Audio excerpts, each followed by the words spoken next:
धर्म का पतन कैसे हुआ और कब हुआ, और इसका उत्थान पुनर्स्थापन कैसे हो?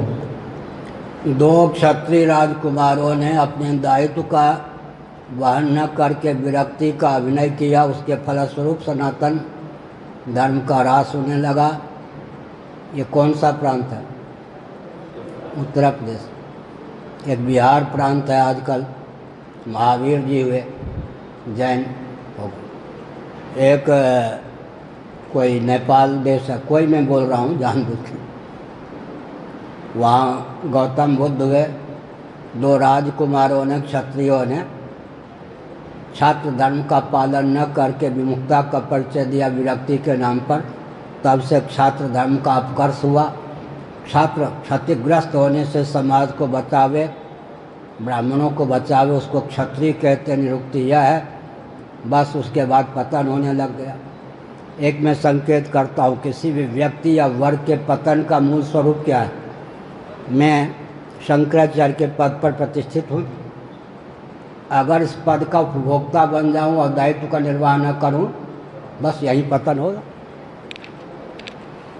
मीठा मीठा अब करवा करवा थू। किसी भी व्यक्ति और वर्ग का पतन का सिद्धांत एक ही है। जब कोई व्यक्ति या वर्ग पद का उपयोग, उपभोग धनमान के लिए तो करता है, दायित्व निर्वाह के लिए नहीं करता, पतन हो जाता।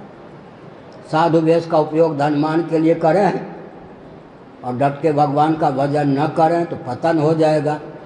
जब कालक्रम से, काल तो विचित्र होता ही है, कालक्रम से, क्योंकि अर्जुन को उपदेश दिया भगवान ने, 3 अध्याय की बात है गीता।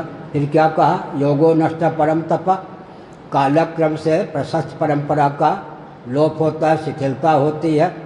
समय समय पर कारक कोटि के या साक्षात भगवान अवतीर्ण होकर उस त्रुटि की पूर्ति करते हैं। हमने संकेत किया, जब ब्राह्मण, क्षत्रिय, वैश्य, शूद्र, दलित, सब के सब, स्त्री पुरुष, जो उनको दायित्व प्राप्त था उसका निर्वाह कम करके और पद का उपभोक्ता बनाना अपने को उचित समझा, तब पतन प्रारंभ हो गया। उत्कर्ष कब होगा? जो बीज रूप में बचे हैं ब्राह्मण इत्यादि, वे अपने दायित्व का निर्वाह करेंगे। मैं एक संस्मरण सुनाता हूँ। पूज्य गुरुदेव धर्म सम्राट श्री करपात्री जी महाराज के श्री चरणों में नीचे बैठा था काशी में। उन्होंने कहा, सुनो, किसी के कहने पर भी मानना मत। डटकर मैंने जो तुम्हें धर्म और ब्रह्म का उपदेश किया है, अधिकार की सीमा में लोगों को उपदेश करना, अधिकारी देखकर। कोई कह सकते हैं कि कलयुग है, क्यों प्रयास कर रहे, ऐसा तो होना ही है।